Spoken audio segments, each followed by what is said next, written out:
am Marianne Phillips. I was born in 1925 in Berlin and had a very happy childhood with my parents and my brother Herbert, who was born in 1930. After the rise of Hitler in 1933, Jewish children could no longer attend German schools. The Jewish community organized classrooms in synagogues that had spare capacity. I attended classes in the Prinzregentenstraße synagogue in West Berlin. In 1936, my mother became seriously ill and died. My brother and I were placed in Berlin's Auerbach orphanage. On the evening of the 9th of November 1938, a horde of Nazi hooligans arrived at the gate, demanding entry to the building.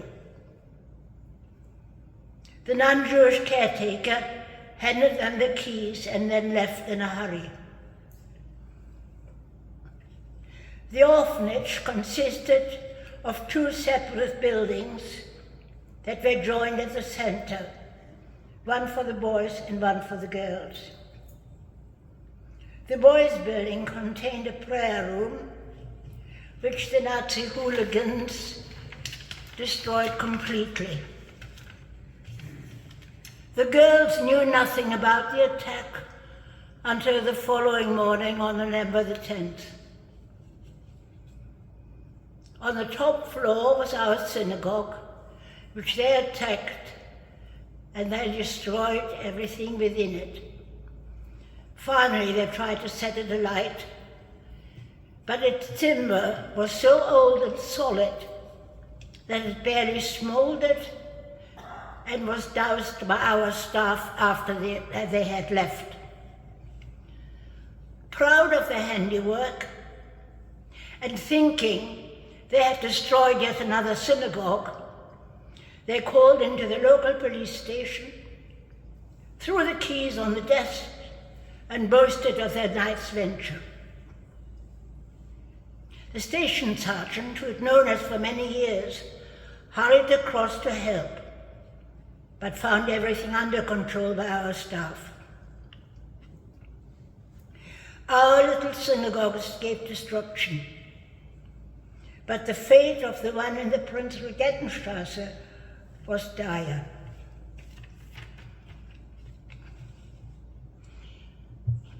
Some years after the war, Rabbi Manfred Swazensky, who had been in charge of the synagogue, been in charge of synagogue prior to its destruction, returned to Berlin to unveil a memorial plaque on the site. It reads,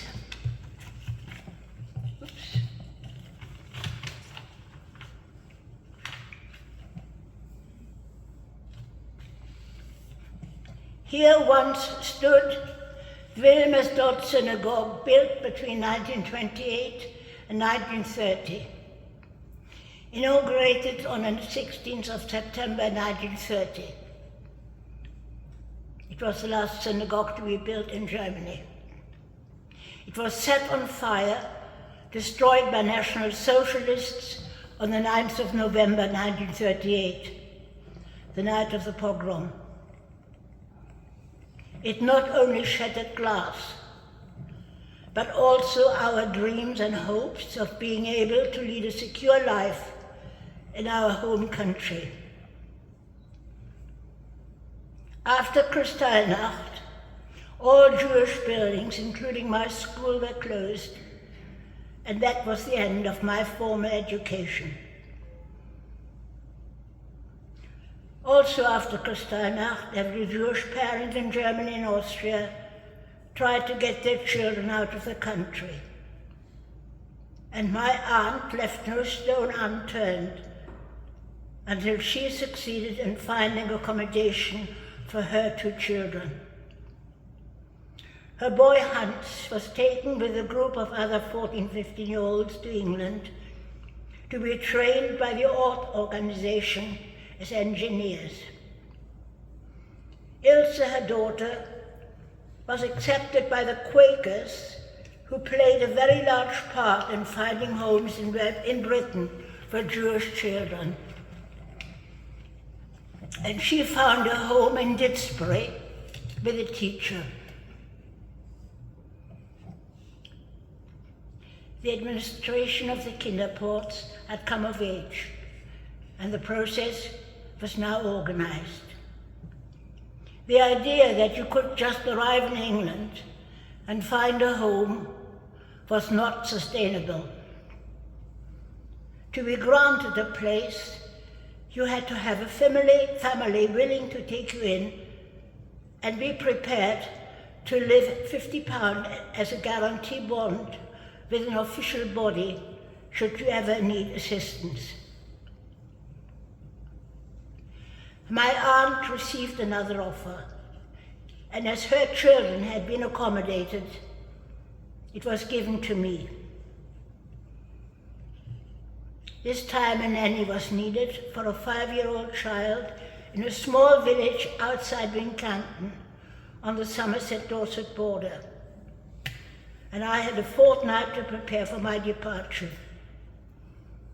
I could take only 1 suitcase, so it was just clothes and 1 favorite object.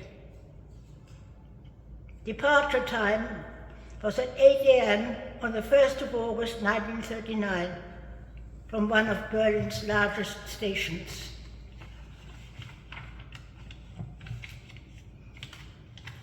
The organizers had already learned that the emotions which overcame both parents and children on departure were unbearable, so no parents were allowed onto the platform itself. Instead, they waited for the train to pass at local stations further down the line to give us one last wave. We still treated it as an adventure rather than a final goodbye. But I shall never forget my father's last hug as long as I live.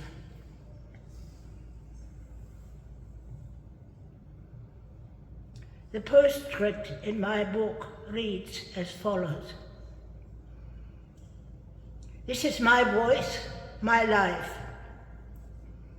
Writing it all down has been an amazing experience, and may be of interest to future generations, as I have tried to convey some of the external circumstances that influenced my life.